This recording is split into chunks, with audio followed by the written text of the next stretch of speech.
Well, we had a wild experience, the two of us, when we were living on the boat together and sailing for days on end. That was pretty wild. I mean, even years on end, just living on the boat. Just felt really free. At the time, I wouldn't have described it as wild.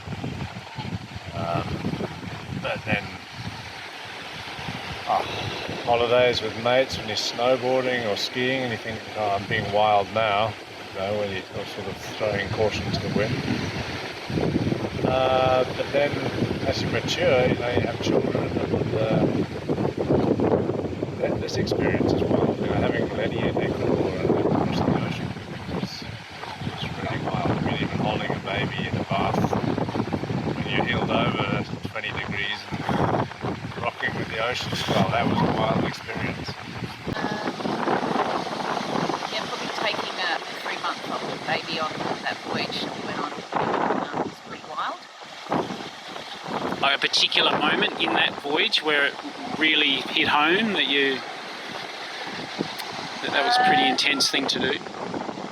Yeah, I would say probably our first night of that voyage, we just left on Blackness Islands and the boat got caught in a fishing long line net, and I thought Jeremy's going to have to go overboard and sort it out.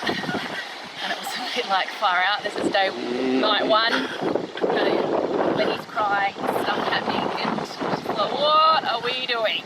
This is crazy. Everyone said we were crazy. We're crazy. This is nuts. And then finally working out and getting it off and cutting it actually, and then actually being worried then about because those guys are illegal fishing, them coming after us and we just destroyed their net kind of thing. So then we had another 24 hours of that stress as well. That was a scary moment. Is that what you asked me? Yeah. Well, when you felt wildness and I guess you weren't in control there. There was a lot of full-on stuff happening and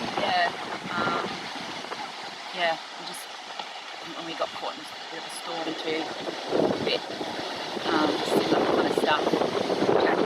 If I had to take, like every time I needed to feed him, someone had to be on watch all the time. So if I'd go to do my watch and then Lenny would wake up, I'd have to take all my gear off and Jeremy's just hit the sack, be exhausted, and then it'd be like, out you go, and I'd come in, feed him, and then it was just this thing. And then the storm on top of that, we were a bit exhausted. You were almost asleep, Jeremy, at the wheel one time I came up, and you were just like, whoa, I'm like, what are we doing? I could see waves coming up from behind, which is scary, and then he was just so exhausted, I had to helm in that, and I could just hear, the waves in the night. It always happens at night.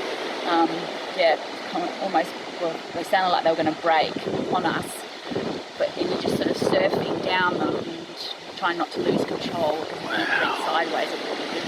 But that sort of, and I just knew he was done. So to kind of step up.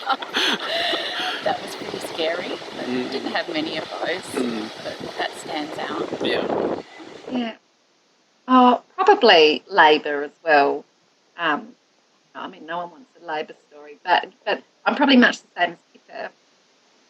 Look back at it now, like, oh my God, that was the most amazing experience of my life.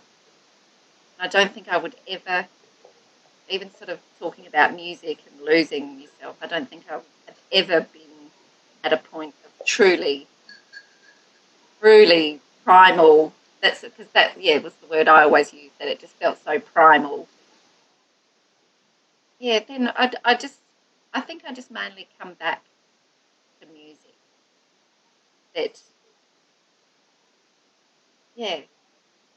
I definitely, even just in everyday life, if I hear music, I start clicking and moving and stuff like that without even, or I can even be not in the mood to be doing that. Next thing I'm, like this. And I quite like that. But when I compare dancing around my kitchen on a Saturday morning to being in labour, So there's definitely a scale there. But yeah, probably that, or then sometimes, grief is quite, and again, I guess that's that same thing, that's something that you have no control over, much as you want it to go away. Yeah, that thing, and I don't, like you sort of, I have done that sort of a raw, crying, grieving type thing, which is, hard, but it's also so cathartic and so wonderful at the same time when you're in that moment pouring out grief, and really it's your body's, I don't know, your body and your mind's way of healing sort of thing, maybe through being wild, I don't know. But yeah, so I guess giving birth, music, and grieving. That's my 3 on the scale. And then the other one from Kanchanaburi, where we got a bridge over the River Kwai, the Death Railway and stuff. But we drove something like 80 k's to Erewhon Falls on a moped again, amongst all the buses and carnage on the roads there, because it was just meant to be this astounding place. And the only tourists were the odd bus tour.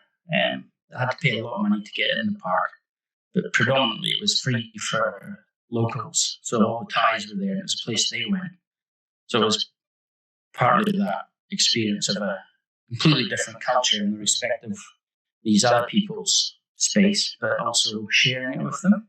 And it was there's some beautiful things like that, where that little bit of effort again to appreciate a different culture leads you to a lot of rich learning and experience, whether just sitting amongst it or trying to communicate with people in languages you can't speak and things.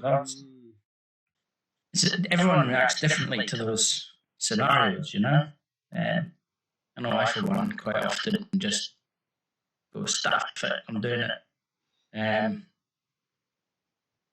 then the times I've done that and thought that was really dumb, I'm so lucky, have then tempered me the next time. So you balance that fear versus the fact that just the sense of achievement of doing something a bit, I guess, a bit wild, but out of, I don't know. And then I always wanted to skydive, haven't yet. And I always wanted to bungee jump.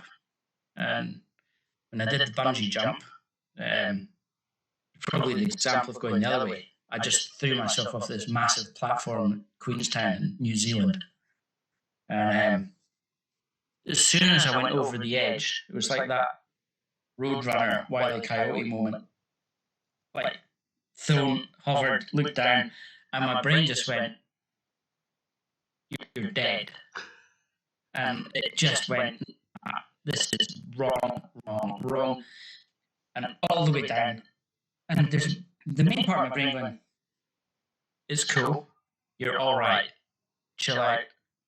But there was a primal part of my brain going, You're dead.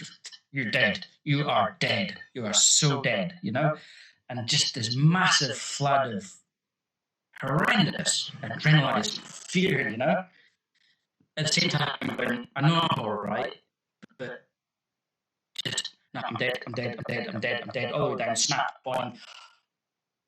I'm not dead. And then I could enjoy it. But I did not like it one single bit. Apart from the moment I threw myself off, I was like, woo! Oh no! And it was just horrendous. I'll never do that again.